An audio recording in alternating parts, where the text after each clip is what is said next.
Welcome to this lesson on multiplying polynomials.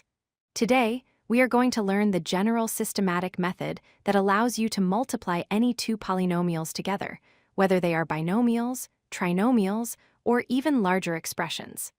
This is the foundation for all advanced algebraic multiplication. Before we dive in, let's quickly review what a polynomial is. It is a mathematical expression consisting of variables and coefficients, organized into distinct terms separated by plus or minus signs. You might already know monomials, which have one term, or binomials with two. Today, we look at how to multiply these structures together, no matter how many terms they have. The core concept you need to remember is simple. When multiplying two polynomials, every single term in the first polynomial must be multiplied by every single term in the second polynomial.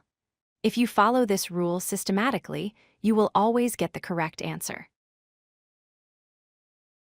Let's visualize this. Imagine we have a binomial multiplying a trinomial. We take the first term, a, and distribute it to c to end e. Then we take the second term, b, and do the exact same thing. The arrows help us track each multiplication so we don't miss anything.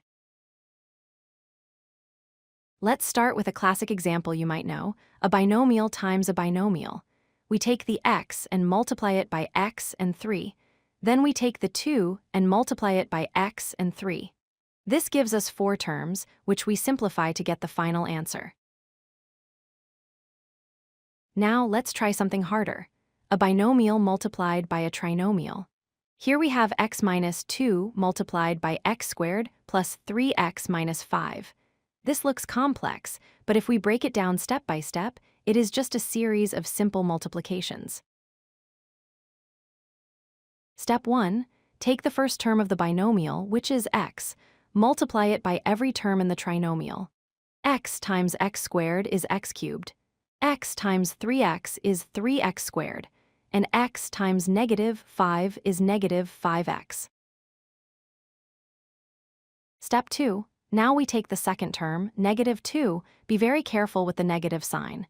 Negative 2 times x squared is negative 2x squared.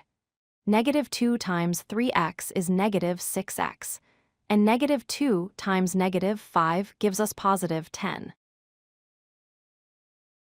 Finally, we bring all those results together. We have one x cubed term. We combine the x squared terms. 3x squared minus 2x squared gives us just x squared. Then we combine the x terms. Negative 5x and negative 6x make negative 11x. The constant 10 remains at the end. To recap, success comes from being systematic. Multiply every term by every other term.